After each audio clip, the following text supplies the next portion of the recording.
8 months. That's how long Anthony Albanese has been desperately trying to get a face-to-face meeting with Donald Trump, like some political groupie camping outside a concert venue hoping for a backstage pass. While world leaders have been waltzing through the White House doors faster than customers through a McDonald's drive-thru, our Prime Minister has been stuck in diplomatic purgatory, watching from the sidelines as Australia gets absolutely hammered by Trump's tariff tsunami. But here's the absolute kicker that'll make your blood boil. While Albanese's been playing phone tag with the White House like a lovesick teenager, Australia got slapped with Trump's default 10% blanket tariff, and our so-called special relationship with America suddenly looks about as special as yesterday's fish and chips. The coalition is absolutely savaging Albanese over this diplomatic disaster, and honestly, they are serving up more heat than a bushfire in summer. Picture this nightmare scenario: you're supposed to be one of America's closest allies, you've got AUKUS submarines on the way, you're paying billions into their defense industry, and you can't even get the US president to pencil you into his calendar. It's like being the best mate who doesn't get invited to the wedding, embarrassing doesn't even begin to cover it. Almost a year into Mr. Trump's second term in office, Mr. Albanese has struggled to organize face-to-face talks with the man who's reshaping global trade faster than you can say America first.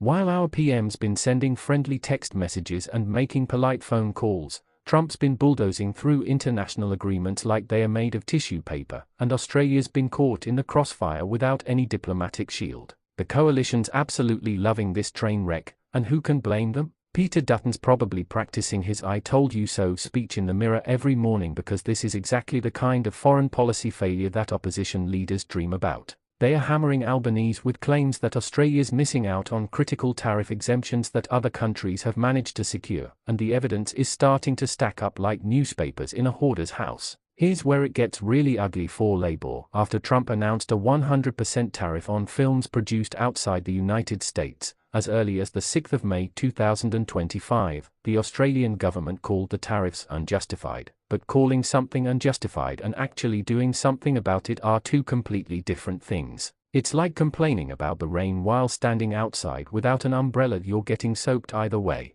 The real gut punch for Australian taxpayers is what this diplomatic freeze-out is costing us in cold, hard cash. Australian exporters are getting absolutely clobbered by Trump's tariff policies, and without direct access to negotiate exemptions, we're basically trying to solve a jigsaw puzzle while wearing boxing gloves. Australian Prime Minister Anthony Albanese said Wednesday that US tariffs on Australian steel and aluminium were unjustified, but his government would not retaliate with its own tariffs, which sounds noble until you realize that turning the other cheek doesn't pay the bills when your exports are getting hammered. Meanwhile, a late September meeting between Anthony Albanese and Donald Trump could coincide with Australia's next $800 million payment to help the US boost its submarine building capacity, which is perfect timing if you love the irony of paying someone billions while they are simultaneously slugging you with trade penalties. It's like paying for dinner at a restaurant where the waiter keeps spitting in your food. The diplomatic calendar disaster gets even more embarrassing when you realize that with pressure mounting at home over a Trump meeting and a forthcoming Beijing trip raising questions about alliance priorities, Albanese might actually meet with Xi Jinping before he gets his Trump meeting.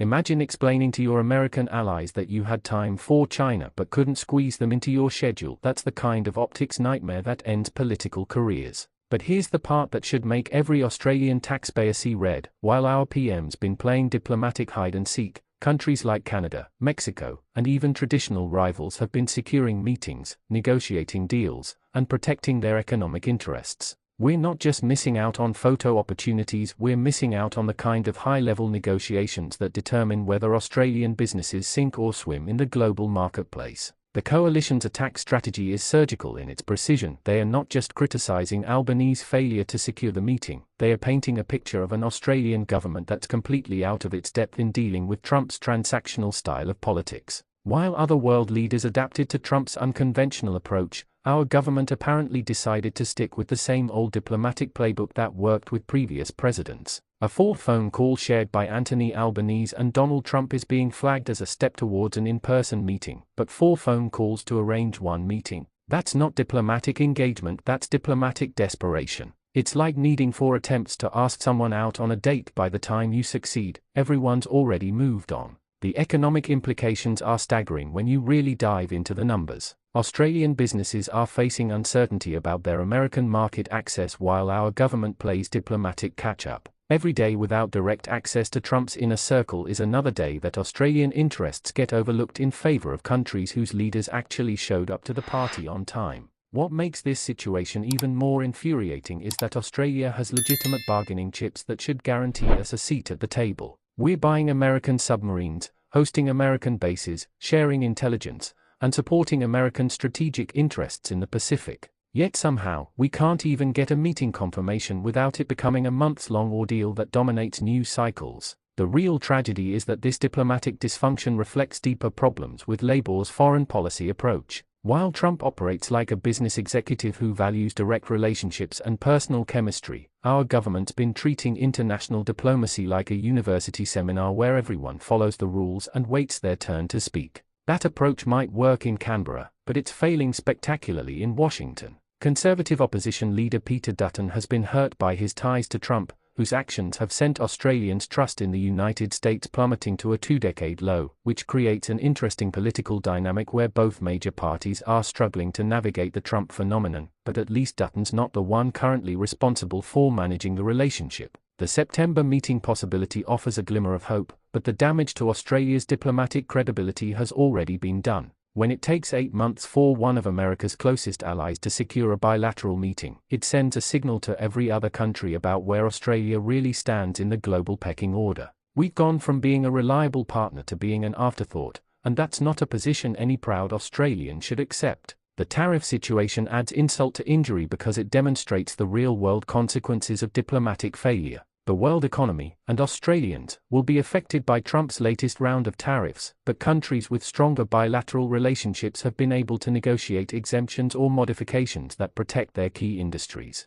Australia, meanwhile, has been left to deal with the fallout while still waiting for our invitation to the big kids' table. What's particularly galling is that this isn't just about protocol or hurt feelings, it's about billions of dollars in trade and thousands of Australian jobs that depend on smooth economic relationships with our largest ally. Every day that passes without direct diplomatic engagement is another day that Australian workers and businesses pay the price for their government's inability to secure basic access to American decision-makers. The coalition's criticism isn't just political opportunism, it's highlighting a genuine failure of statecraft that has real consequences for ordinary Australians. When your government can't even guarantee access to your most important ally's leadership, it raises serious questions about competence, strategy, and priorities that go far beyond partisan politics. The most damning aspect of this entire saga is that it was entirely avoidable. Trump's approach to international relations isn't mysterious. He values personal relationships, direct communication, and transactional negotiations. Any competent diplomatic strategy should have anticipated this and positioned Australia for early engagement rather than playing catch-up for 8 months while our economic interests suffer. As we wait to see whether September finally brings the long-awaited meeting, one thing is crystal clear: Australia's diplomatic reputation has taken a hit that will take years to repair, and the cost is being measured not just in prestige but in real economic harm to Australian businesses and workers who deserve better from their government. If you thought tonight's story was wild, trust me, what happens next will blow your mind.